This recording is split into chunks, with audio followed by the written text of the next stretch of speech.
But I'll say I was a really big Joe Rogan fan when I was in college, right?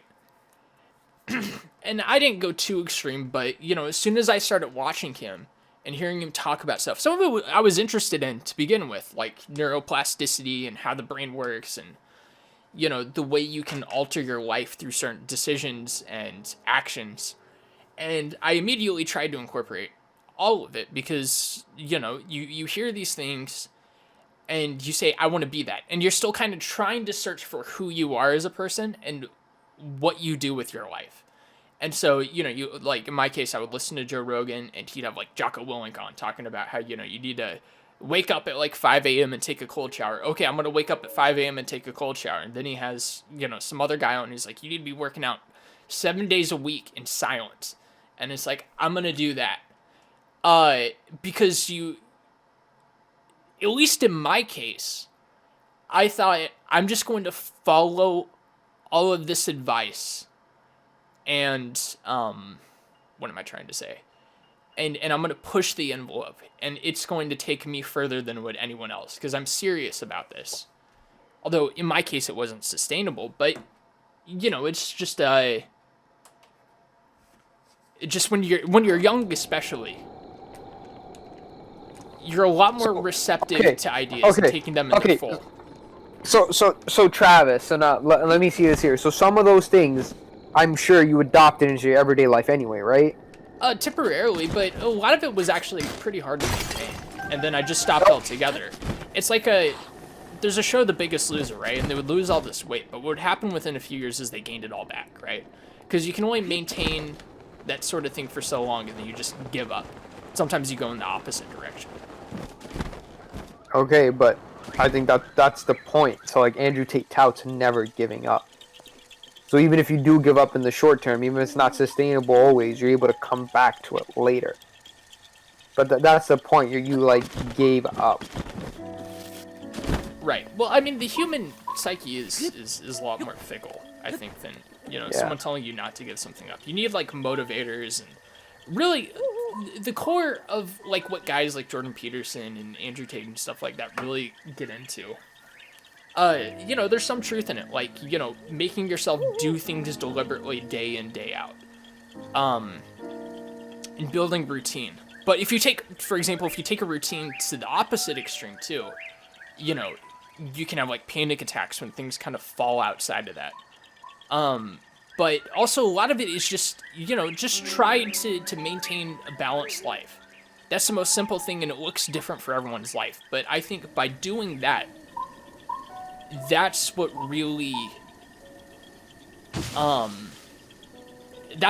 changes things. So getting up and doing something and figuring yourself out.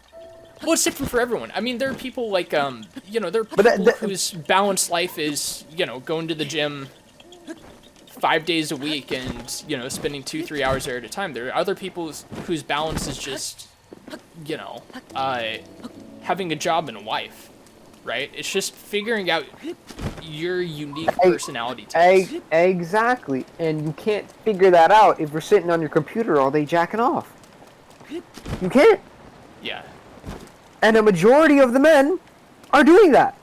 Well, I don't know if I agree with that.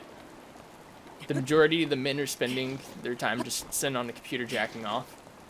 Okay, alright. So let me rephrase that. Majority of men are not pushing their lives in a way where they would improve themselves. They're rather stuck in a stagnant position in life and really have no understanding on how to get out of that rut. Yeah. No, I mean, I would agree with that on its face. Exactly, and that is a bad thing, especially for men. Well, because it goes against your natural instinct as a man. Well, if it goes against my natural instinct, then why would I do it? Why would my natural state be going against my natural instinct? A lot of people aren't adverse to having a kid. It's just they can't for whatever reason. Because maybe they don't have a good enough job, or, they're in a bad relationship, something like that. So then you can say the same thing about the men that are still sit there and stuck. It's like society has taken away that archetype of man with the new socialistic movements going on.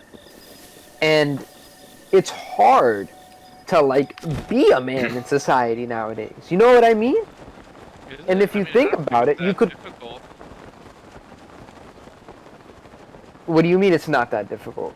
I haven't had a hard time.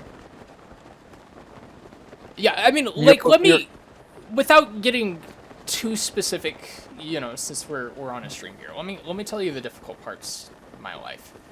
All right, the difficult parts as is the fact that I will give you traction. I feel like I'm not necessarily achieving what I could as like a male adult, but a lot of that's just because of the cost of things, and a lot of that's because of the way we've structured, and this is something, you know, Bobby is big on, is the way we structure communities. And a community isn't exclusively like a familial unit, you know, it's your neighbors, it's the people you see at work every day or go to school with. We've created an environment where, like, for example, if I need to buy something, a lot of the time, or at least a lot of people, god damn it, are just gonna go to Amazon instead of going to the store. Or if you want a community activity, a lot of the time it might just be playing video games online with friends instead of, you know, going to play pool or whatever else, right? Basketball in a social setting, something where you're interacting with people in person. Right, and these things have been taken away, and I don't think there's like any sort of conspiracy to do so. I think it is a byproduct of us not really knowing how. Two things. One is not knowing how to grapple with the internet, and two is, you know, you can agree on the prescription, but I think most people would agree on the cause, is that income is not rising fast enough to meet the inflation to cost of living standards, right? And so when you have these things, it's easy for people to just feel stuck in a situation or not want to try at all, or, you know, have to forego other parts of their life that, you know, if they were in a different condition, they might go for, like getting a wife and having kids, something like that, right? Mm-hmm. And I think that is primarily the avenue you have to focus on in order to, you know, in order for society as a whole to maybe start to wear its way back into not exactly the same structures, but to feel more comfortable presenting in them. So you gotta make more money, is what I'm hearing. Well, everyone has to make more money. A rising tide, lifts all boats. So everyone has to make more money, yes. But if everyone can't make more money, it has to be you on the person itself to make more money. I mean, because, you know, when we're talking about everyone, right, what does that mean in an immediate sense? That means, you know, that means your family. That means your friends. You know, if I'm doing really well off, but let's say my friends don't have jobs, you know, I think there's some sort of natural resentment that builds, or everyone's not happy. Like, maybe I can afford to, you know, drive my car that I was able to purchase and go to the basketball court, but the other guy might not necessarily be able to. You know, it may not be within my means to provide that, you know, ability for them, right? So it has to be at a larger level. It can't be for any one individual. I guess that comes into play too, like you said, with like the resentment thing. It's highly dependent on the individual. So like me personally, I see someone making more money than me, I want to know how I can make more money like them. I'm not going to sit here and cry that they're making more money. I'm not going to sit here and feel bad about myself. I'm going to think, wow, I need to make more money. Got to figure out a way to up my skills. Be like that person. Yeah, and I mean, everyone should... What you're trying to say, you know, and I think you've explicitly stated as much, is you want to be in a situation where you're always bettering yourself, you're always improving yourself. And I think most people, like even people I've known, you know, whether they were coworkers or classmates or whatever, who seem stuck in a position, even they, you know, always wanted to improve their situation. Everyone wants tomorrow to be better than today. But it's easy to get hopeless, or it's easy to, even if you're, you know, spinning your wheels, you're not getting any traction. You're just spinning your wheels endlessly, right? So, and that means it's time to change something in your life. It may not be easy, but it means it's time to change something. Sure. What if it's not possible? But yeah, it's you know, we have to recognize that I can guarantee you, and I know people like this who are doing everything they can, you know, to get one step ahead, and they're the hardest workers in their lives. But nothing's changing. There are factors that you can't always control. You know, and the idea is that you should, for one, you should be awarding people based on a true merit. You know, these people should be rewarded. So, That but currently isn't the case. the first thing you But you learn should also in an provide a urban baseline. studies class, the first thing you learn is that meritocracy is a myth. As much as we want to think meritocracy exists, it doesn't. Yeah, it's impossible to have a pure meritocracy, but there are things It's you can do impossible. to increase how meritocratic systems are. So here's what I'll say, right? So I have peers that I know in college. They say like they want to be more like me and what I do in life. While I'm sitting here saying I can be doing more, but I am lazy.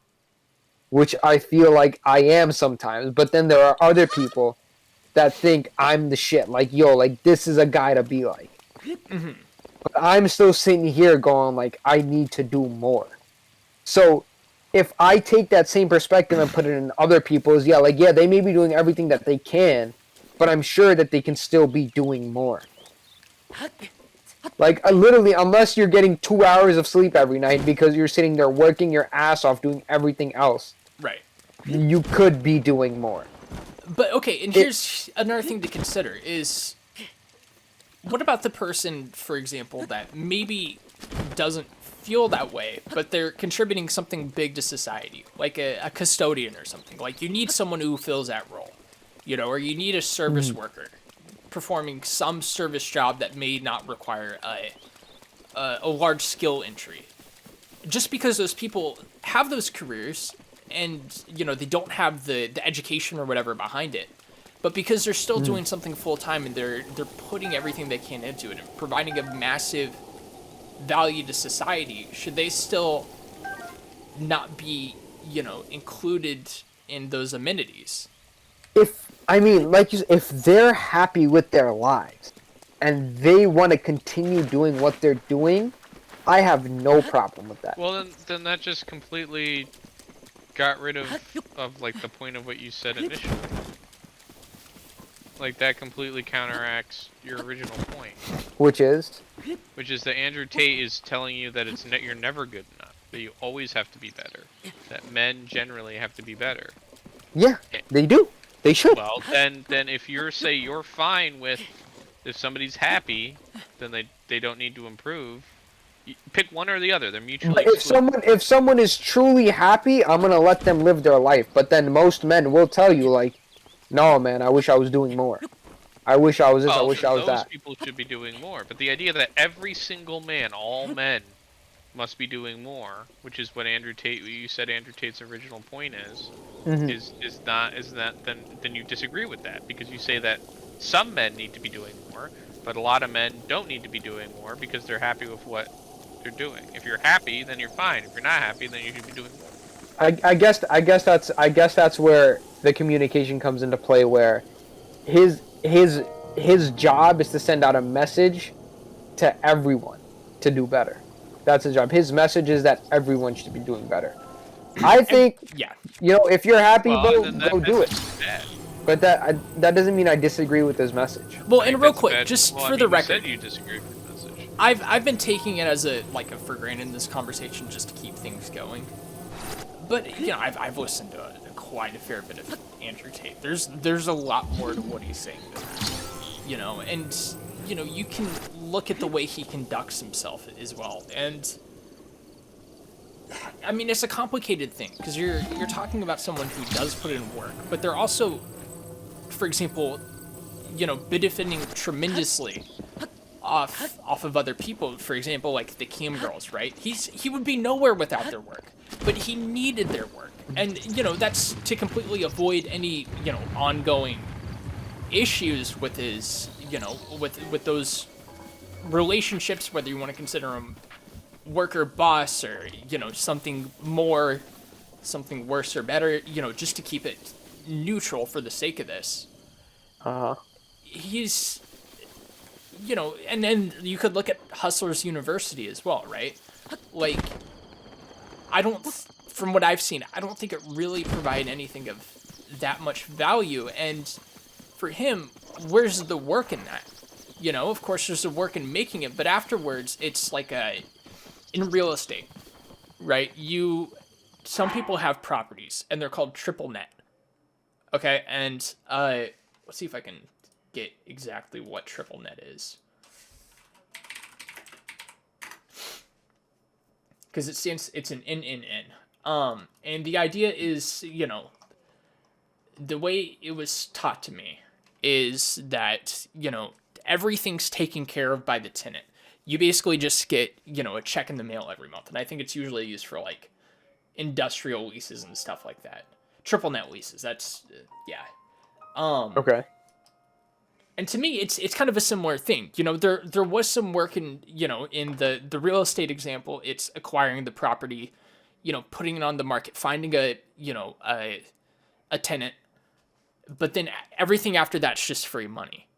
And it's a similar thing with Hustlers University. You know, he licensed it, he did the videos, but at this point, it's just free revenue as far as I understand. That's not exactly what he's telling people to do. And that's not really how he made his own money. You know, outside of the initial kickboxing, which I'll give him, that's a pretty hard thing on the body. So he made a majority of his money from starting a business.